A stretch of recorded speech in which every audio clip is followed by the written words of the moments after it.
Oh. It's a good job they were turning left. Could have got a bit moody. The sky illuminate. Good afternoon, guys. Welcome to my channel. It's Chris here. And it's actually a really nice day. We've had a load of rain the last couple of days and it's been horrific to ride in.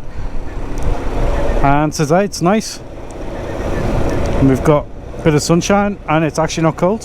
So hopefully spring's here. Finally. Could do something to lift everything up a bit. And today I'm doing my second blog. Now I've been having a chat with some of my old college friends and just talking about stories, you know, funny things that happened with us. And I just happened to get onto this one brilliant story which happened in university, so I thought, right, that's it. This is the second video in my blog series. Sorry it took a bit long to get here, but it's been a bit cold and windy, and yeah, it's nice now so I can tell some stories as I'm riding. I'm enjoying myself a bit more on the bike.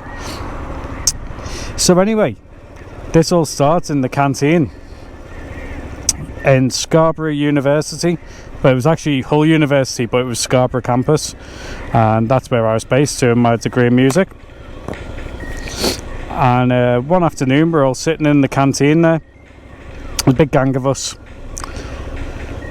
and over the summertime the cafeteria being taken over by a different company. Now I can't remember exactly who it was, but I remember Sodexo were one of them, only because I remembered them from where I used to work. It was the same company, so I knew it. I can't remember who took over or whatnot, but anyway, when they did, the whole feel of the place changed. You know, they put new products in and it went a bit more upmarket. You know,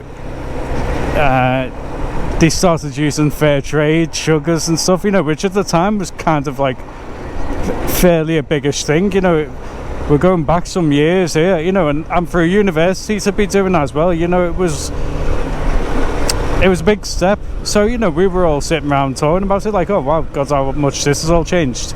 You know, it's good that they do fair trade. And one of the lads, Dan, goes, yeah, but they still sell Coca-Cola.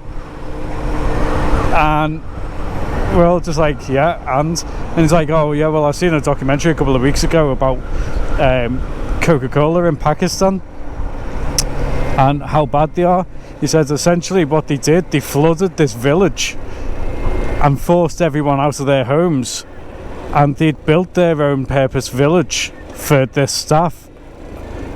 So they said to them, you can move in here, but you've got to work for us, and basically forced them all to work for Coca-Cola in exchange for like somewhere to sleep.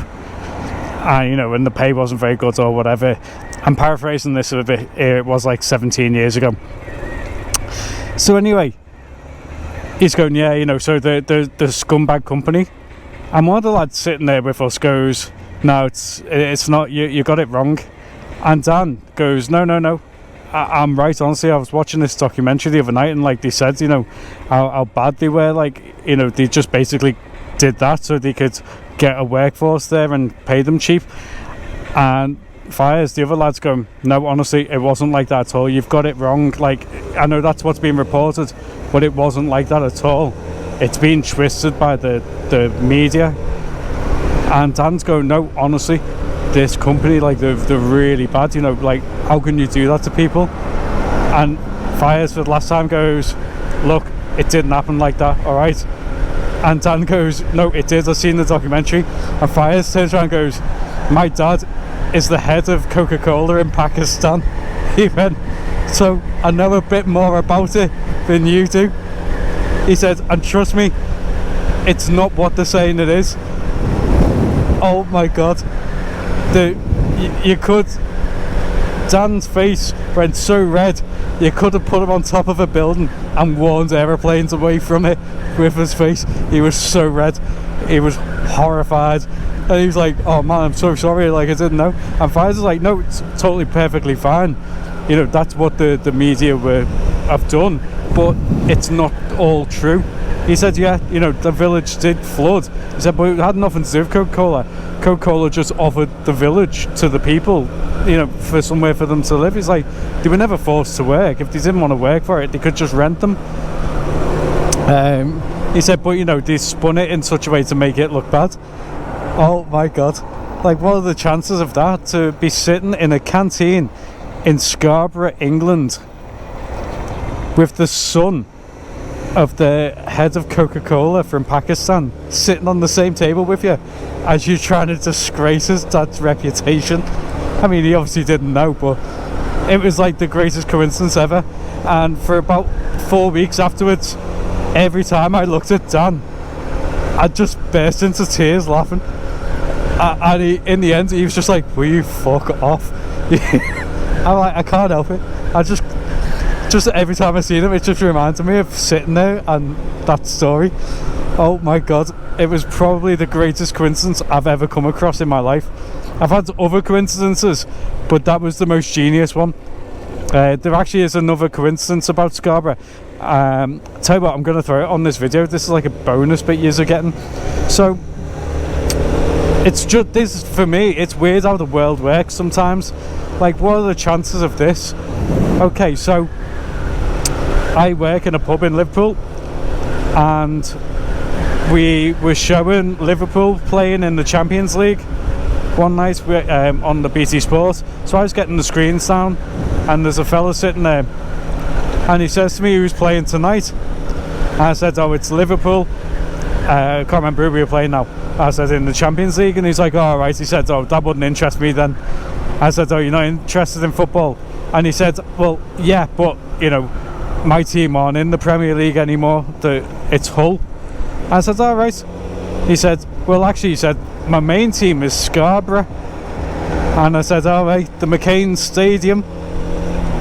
And he looked at me and he's like, my god, like, that's good knowledge. How the hell do you know that? No one knows who's the McCain Stadium. And I said, oh, I went to university in Scarborough. So anyway, we get chatting away.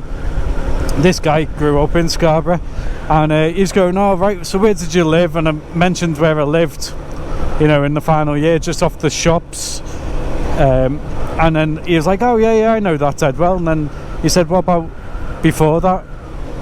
I said, I lived by, and I named the pub, the Cellar, which we lived near today. He's like, oh yeah, I worked in that pub. It's like, all right, mad coincidence. And I said, and in first year, I lived in Crown Terrace. And his face just changed all of a sudden, and he just looked at, and he went, Crown Terrace? And I was like, yeah. He said, I lived in Crown Terrace. And I went, number 8? And he went, number 8? I lived in number 8 Crown Terrace. And I'm like, no. And he said, yeah. He went, my mum and dad owned it as a guest house in like the 70s, and that's where we lived in there as well. And I said, yeah, it was a nursing home after that. And he went, yeah. And I said, and then the university bought it and turned into halls of residence. I was like, that, my god, how weird is that? Like, just sitting talking to some guy, and he's, you know, lived in the same house as me. So he's like, wait till my wife comes in, tell her where you lived. So his wife comes in, and he goes, yeah, where did you live? Where did you used to live? And I said, 8 Crown Terrace. And she looked and she went, wasn't that where you grew up? And he went, yeah. And I'm like, I'm genuinely not lying here. Like, this is where I lived as well. And he said, well, what room did you have? And I said, right, so when you go into the building, you go to the back. And he went, did you go downstairs? And I went, yeah, downstairs. And he went, were you in the annex at the back? And I went, yeah, that was my room. And he went, that was my room. And I'm like, what the actual fuck? What are the chances of that?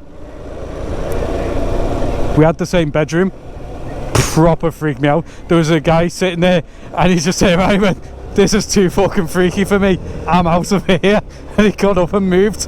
He was like, what is this? What's going on here? This is just weird. He still comes in the pub. His wife's actually from Liverpool, so he moved over here. But yeah, Jesus Christ, what are the chances of that happening? I don't even think I've told my old housemates that. I'll have to put them onto this video. Yeah, actually, I don't think they know about this story. So there you go. there's the little bonus one for you. If anyone else has got any mad stuff like that, share it. I love stuff like that. It's just like so weird. There's actually another one as well, another coincidence associated with this same house. You get an extra bonus on this. I wasn't even gonna, I've just thought about this one now. Oh, actually, I don't know if I should tell this one. Yeah, no, sod it, I'm going for it. So before I moved to Scarborough, I was actually in university in Sheffield beforehand, and just as a part-time job, I worked for a company called The Gadget Shop. Don't think it exists anymore, but basically they just sell all like these sort of rubbishy corporate toy things, you know, like the actual best thing they did was an air cannon which just fires air. They were actually quite good, quite fun. But like, you know, like desktop remote control cars, like little mini ones, just rubbish like that. They sold all that sort of stuff. So anyway, I worked at like the early morning shift. You know, I'd have to get in at 6 o'clock in the morning to take the delivery in. This was in Sheffield city centre, and after we got the cages and that in, we'd go, and it'd be like 7:30, so we'd walk down to McDonald's and, you know, get a breakfast. And there was always this girl who worked in there who just never smiled. Like, I don't blame her, because it was like 7:30 on the morning and you stood serving Mackey's food to people. You know, I wouldn't be happy if I was there. But anyway, you know, when just someone, you just remember their face just because she just never smiled once.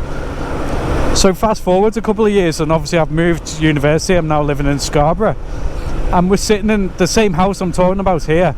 It was kind of like an old Victorian, like 3-story house. It was massive. So our living room was actually like beneath ground level, and the window looked up to the street.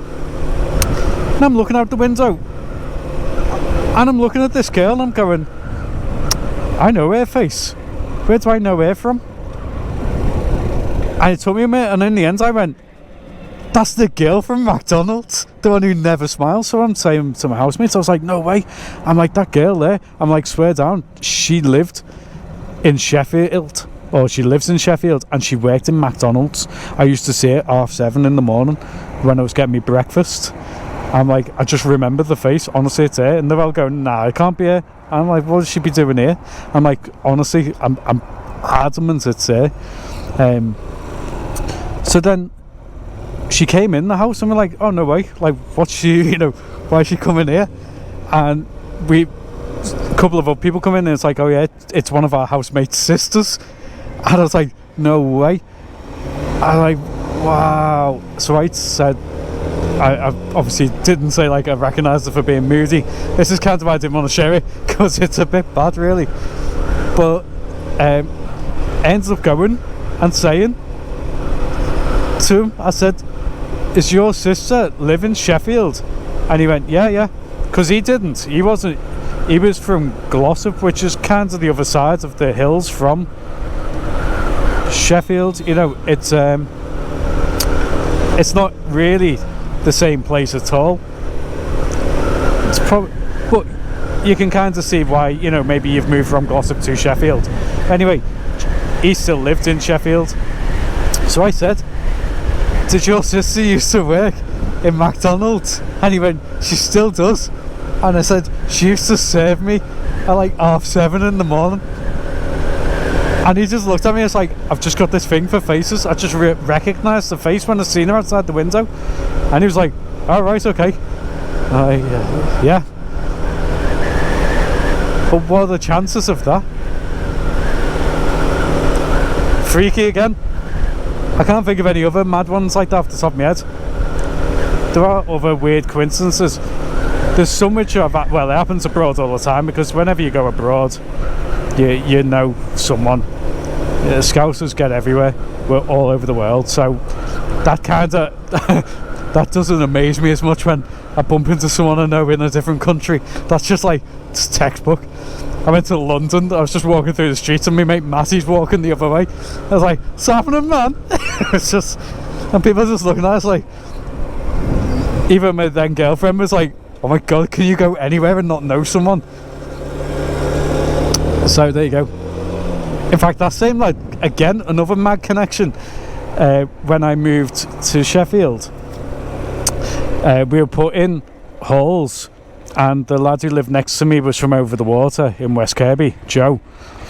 But we had our little self-contained flat. There was 2 of us in the flat, and then the flat next to us, there was 3 girls in there. One was from where I'm from, I'm from Seaforth, but she was from Crosby, and she went to the same school as me. But I took like a year or 2 out, so she was obviously a bit younger than I was when I got there. But obviously we were hanging out, and I went in their room, and on the wall there's pictures of all my mates, and it's like everyone I knew, she knew. And I'm like, okay, this is a bit mad. And the lads I've just told you about, who I bumped into in London, was on one of the pictures. I'm like, well, there's Massey, that's one of my mates. It was just like, whoa, again, a bit of a random strange coincidence. Maybe it's like some sort of Marvel Cinematic Universe shit, multiverse stuff going on here. I don't know. Like Doctor Strangeness. So there you go.